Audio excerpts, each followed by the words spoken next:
Andy's happy-ish. Wrong way, wrong way. Yeah, the soil has arrived. Woohoo! Now we've got the job of getting it from A to B. Yeah, without a wheelbarrow. Yeah, we haven't got a wheelbarrow. We've got 4 buckets. Buckets.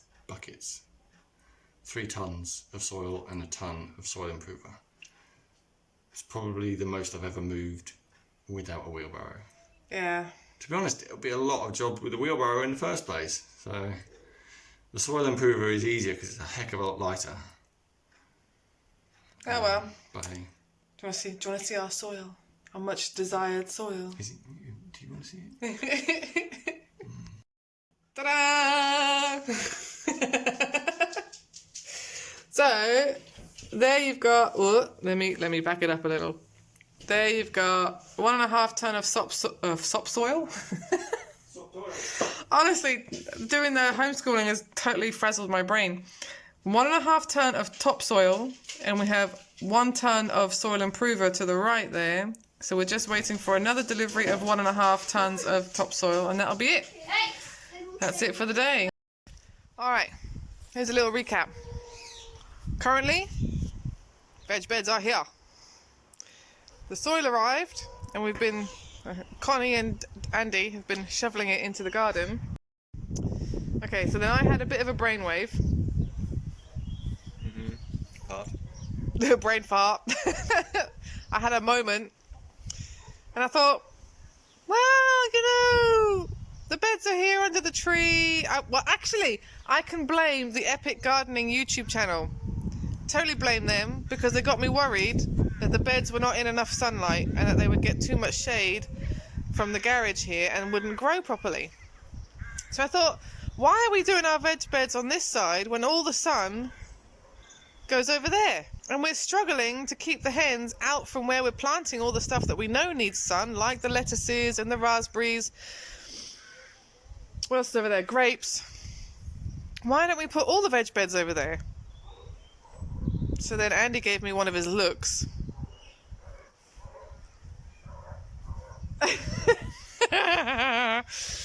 And now we're out here trying to debate where we're going to put the veg beds before we fill them with soil. Okay, so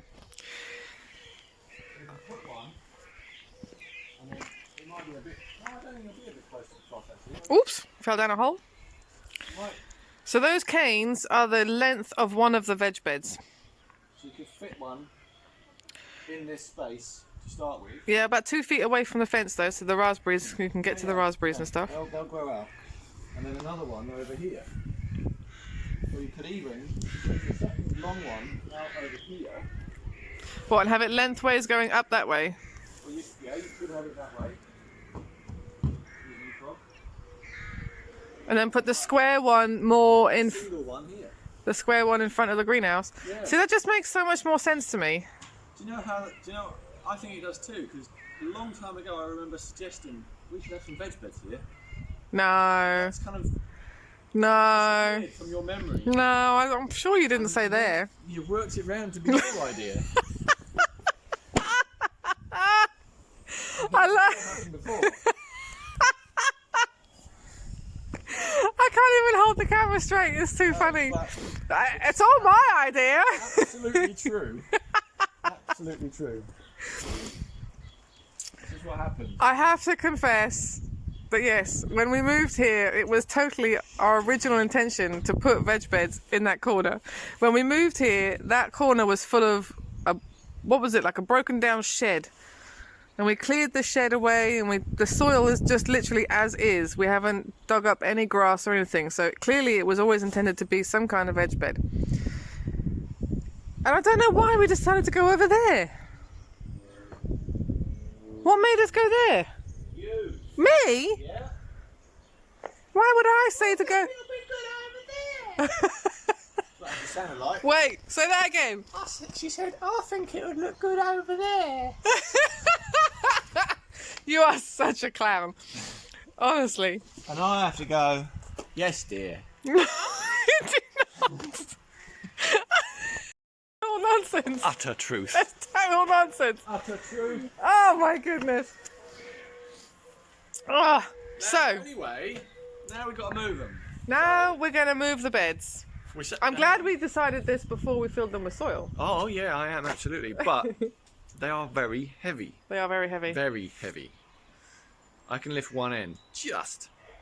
I can lift the other end. Right. We're going to time lapse this. If you see her fall over a few times, then you know what's happening. Or if you don't see her for most of the video, you know what's happening. It's because I'm recovering somewhere with a cup of tea. So I think we need this because the children have driven us nuts this morning. Homeschooling has totally frazzled our brain this morning. This is happening a lot though. It's not happening. Your brains. But it seems to be a different child each time though. Last week Joshua was definitely trying our patience. Patience? I can't speak. Patience. This week it's definitely more Abigail. She has just been pushing the boundaries. But I wonder whether it's because she hasn't spoken with her friends. You think she's missing her friends as well? I think secretly she could do with a really good conversation with one of her friends. Well, I'm not sure how we're going to get that sorted out. It's not like their other 8-year-olds have mobile phones, is it? No, I know.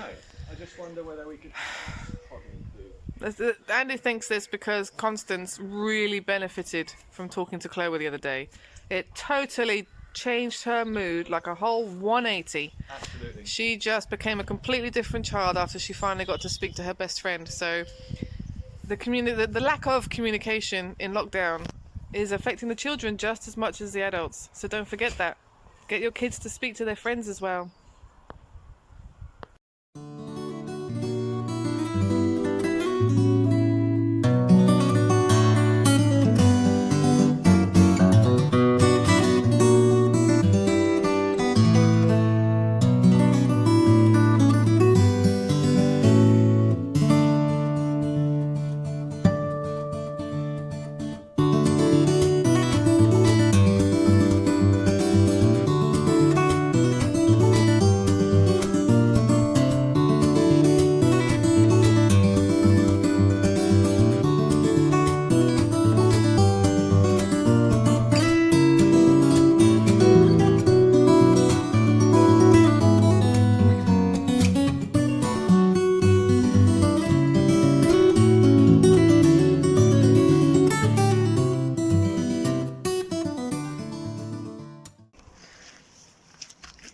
Of course, nothing's ever as easy as it first sounds because we had leveled all the ground over here.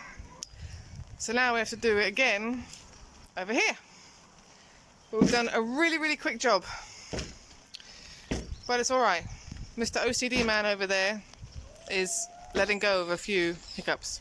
And it's raining, which is always fun. So where we want to put the square bed, it's right on top of the concrete path, which we had every intention of breaking up, just not right now. It's a path that runs up to the house. It's what was here when we bought the house, but it has this weird little kink in it, which we don't want, and we intended to just extend it straight. But that wasn't on our list of jobs to do, this lockdown, and it's starting to really rain. So, Magma is complaining that she's locked up in there. She's not happy. Are you, girl? Do you want out? I'm sorry. You're not happy. I'm sorry. I'm sorry. But you do look all very pretty perched on there. Alright, so we've moved the beds over. There's still a bit of a hole gap under there, which I'm just stuffing with some turf. But it won't make any difference once the soil's in the beds. And we just need to smash up some concrete, eh, babes? Yeah.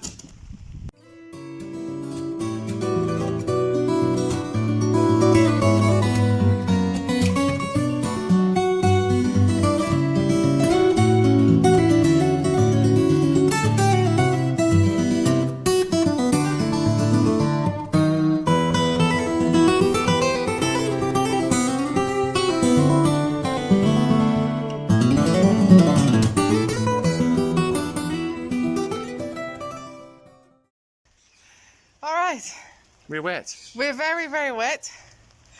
And I've shoveled 20 bucket loads of soil into the back bed. It doesn't look like it's made a dent.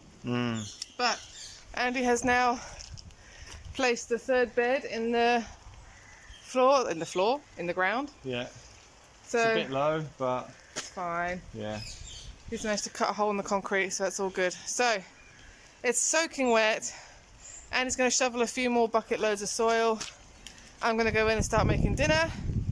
Is it that time already? Almost, yeah, almost. Okay. You know, tomorrow, hopefully, hopefully the gloves will have arrived. Amazon has let us down, and our gloves are late. Yeah. But hopefully they should be arriving tomorrow. Fingers crossed. Fingers crossed. And then so finishing the soil and then getting planting. It's going to take a day or so, I reckon. Yeah. It's going to take some time. Join us again in a couple of days when we'll be planting vegetables. Bye for now, guys. Remember to go to www.roseintheeast.com. Check us out on there. We're on Instagram, Facebook, Twitter, you name it. You can find us through that. All the links are usually in the comments below. So we'll see you guys very soon. Please like and subscribe.